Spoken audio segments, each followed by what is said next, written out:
We have another attendee who went above and beyond the call of duty to be here today to speak to you. I didn't know this, but I understand there's a newlywed in the room. And I'm talking like yesterday. Mody Gorsky from the Irvine Club, my committee chair, your district membership chair. Next year, Mody, please come. I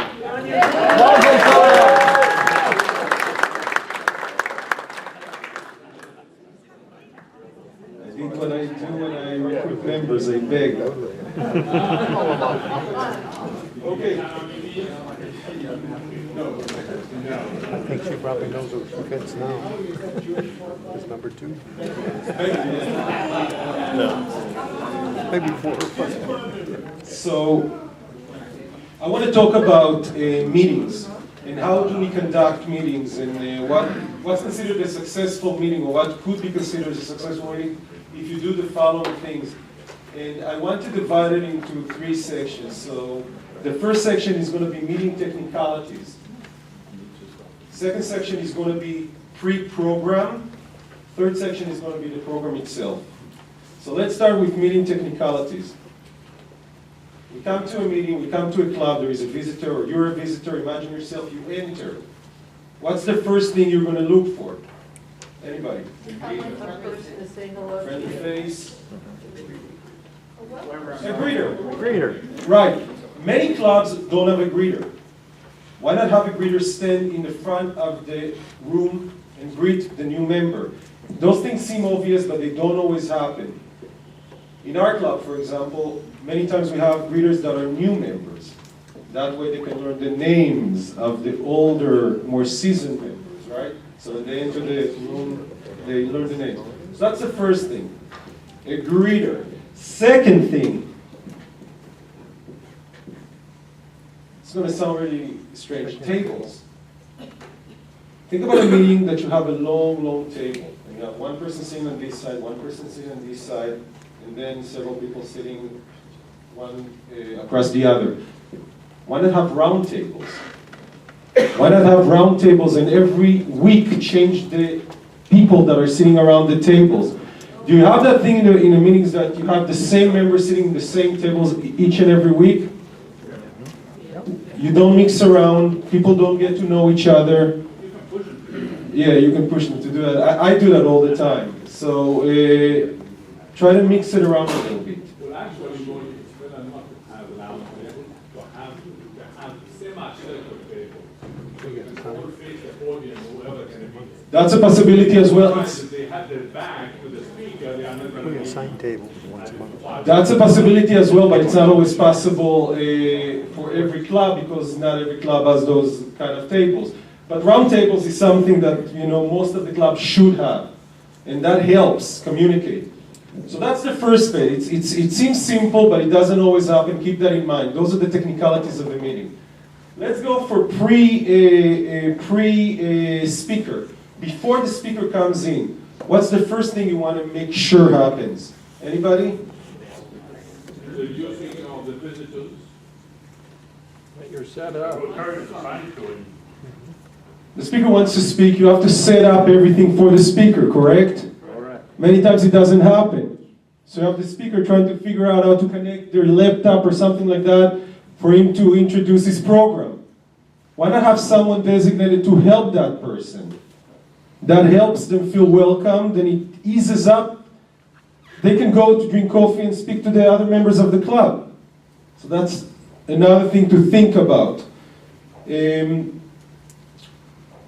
Many clubs like to bring up club problems during the club meetings. That's a serious mistake. If you have club issues, bring them up in the board.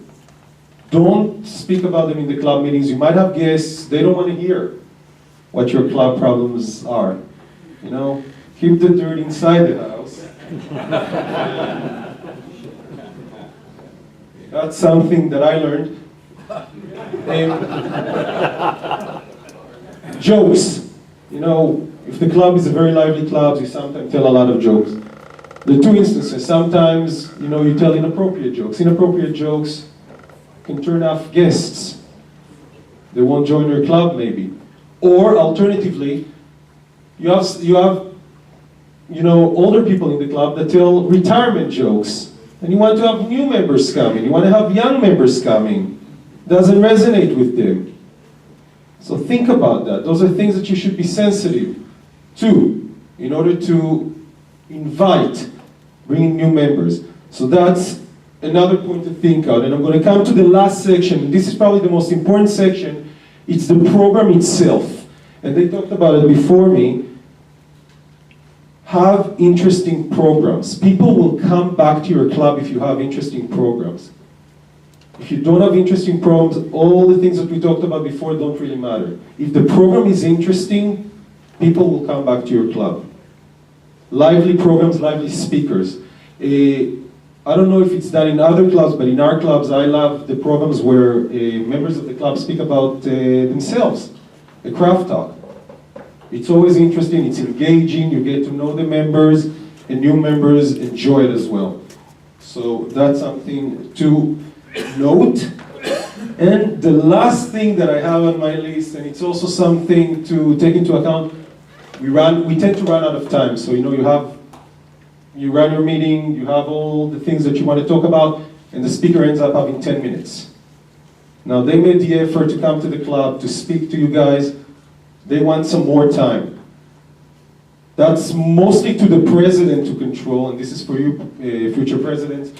Think about that and be sensitive to that. Give the speaker enough time to run their program. Any questions? Yes? Does the district have a speakers bureau where folks can interchange with good people and not just get a bunch of sales? Yeah, that's, I agree with you. By the way, that's a lot of the times that's an issue, and I can speak personally, I hate that. When you have a speaker that tries to sell either a book or their business or something like that. That's a good remark. I don't know if the district has something. Yeah, they do. On the district website, there is a speakers bureau. So yes, go to the district website. Any other questions? Yes. Well, just a comment. There is stuff on there, but there's an awful lot of old stuff. So the best way to do it really is for everybody in this room, if you want to go back the past 3 to 6 months, and if everybody in this room entered one speaker that they had with all the information and everything else, then you populate it with some more useful information. It's pretty dated. I totally agree with that,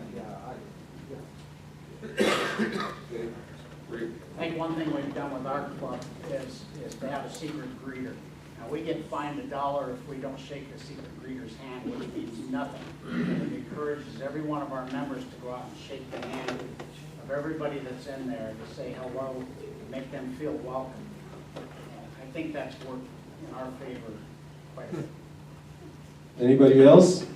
Yes. In Mission Viejo, one of the great things that we do is after we have a speaker speak, in our boardroom, we tell our board members, we gotta ask questions. After you have a speaker, ask the guy a question, whether it be his favorite color, something, whatever. Come up with something, because nothing is worse for a speaker to like you said, they travel a long ways, they are passionate about whatever they're talking about, and then at the end of their talk, they say, do you have any questions? Then you have a bunch of faces just stare at them. Nothing is worse.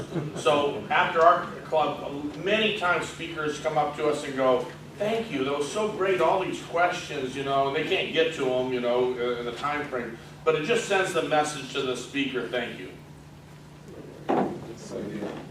Anybody else? What's your favorite color, Mody?